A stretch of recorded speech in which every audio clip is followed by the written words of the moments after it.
Hello बच्चों, let's see the question. So our question is, the following solution were prepared by dissolving 10 gram of glucose C6H12O6 in 250 ml of water P1, 10 gram of urea C4N2O in 250 ml of water जिसका pressure P2 दिया गया है, and 10 gram of sucrose C12H22O11 in 250 ml of water P3.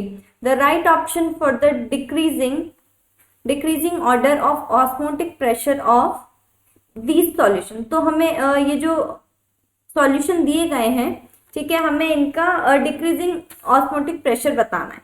ठीक है, तो देखो अब osmotic pressure जो होता है, ऑस्मोटिक प्रेशर ये क्या होता है, पाई इक्वल टू होता है हमारा CRT. C हमारा होता है कॉन्सेंट्रेशन, तो C इक्वल टू होता है हमारा N/V. ठीक है, और यहाँ R और T जो है, देखो यहाँ पर क्या है, R और T जो होता है कांस्टेंट होता है, तो हम इसको लिख सकते हैं N/V/RT. ठीक है, अब देखो N जो होता है हम उसको क्या लिख सकते हैं, वेट बाय मॉलिक्यूलर वेट. ठीक है, तो हम इसको लिख सकते हैं weight by molecular weight RT/V. अब देखो अब यहाँ पर जो है वेट जो है सब में 10 ग्राम दिया गया है, तो वेट हमारा कांस्टेंट है, और जो वॉल्यूम है सब में 250 ml दी गई है, तो वो भी हमारी कांस्टेंट है. ठीक है, तो यहाँ पर ये क्या हुआ हमारा, अगर हम बात करें पाई इक्वल टू होता है हमारा, देखो ये कांस्टेंट ये कांस्टेंट ये कांस्टेंट, तो 1/m हो गया. ठीक है, तो पाई यानी कि जो हमारा ऑस्मोटिक प्रेशर होगा, ठीक है, वो इन्वर्सली होता है मॉलिक्यूलर वेट के. तो अगर हमारा जो ऑस्मोटिक प्रेशर बढ़ेगा, ठीक है, तो अगर हमारा जो मॉलिक्यूलर वेट है अगर वो बढ़ता है तो प्रेशर जो होगा वो कम होगा. ठीक है, और अगर मॉलिक्यूलर वेट घटता है तो हमारा प्रेशर जो होगा वो बढ़ेगा. ठीक है, यानी कि मॉलिक्यूलर वेट के ऊपर डिपेंड करता है. अब देखो अब यहाँ पर हम बात करते हैं हमें क्या क्या दिया गया है.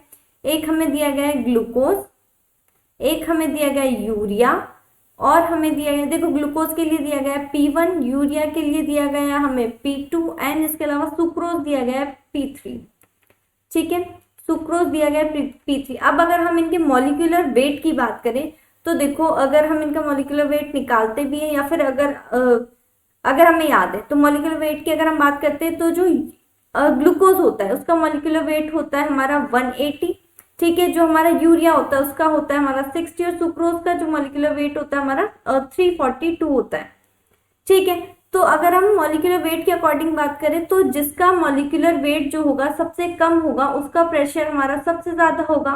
ठीक है, यहाँ पर हमें किस में लिखना है, डिक्रीजिंग ऑर्डर में, यानी कि सबसे पहले सबसे ज्यादा फिर कम फिर कम. ठीक है, तो सबसे ज्यादा प्रेशर किसका होगा, वो होगा हमारा जिसका मॉलिक्यूलर वेट जो होगा सबसे कम होगा उसका प्रेशर सबसे ज्यादा होगा. ठीक है, तो यानी कि P2 का जो मॉलिक्यूलर वेट सबसे कम है तो इसका प्रेशर सबसे ज्यादा होगा. देन उसके बाद है हमारे पास 180, यानी कि P1 के लिए, यानी कि ग्लूकोज के लिए हमारा जो प्रेशर है वो 180 है, तो उसका होगा, उसका मतलब यूरिया से ज्यादा होगा. और सबसे कम प्रेशर किसका होगा, फिर होगा सबसे कम प्रेशर हमारा सुक्रोज का, क्योंकि इसका जो मॉलिक्यूलर वेट है सबसे ज्यादा होगा, तो इसलिए सबसे कम प्रेशर होगा हमारा सुक्रोज का. ठीक है, तो यानी कि P2, P1 और P3 इस अकॉर्डिंग आएंगे. अगर हम अब ऑप्शंस देखें तो ऑप्शन P1, P2, P3 आ रहा है तो ये गलत है. सेकंड में P2, P3, P1 आ रहा है तो ये भी गलत है.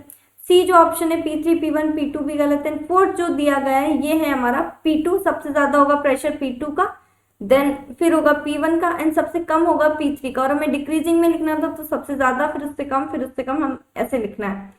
ठीक है, तो ऑप्शन नंबर डी जो होगा हमारे पे करेक्ट होगा. Sir final answer is option number D. I hope you understand. Thank you and best of luck.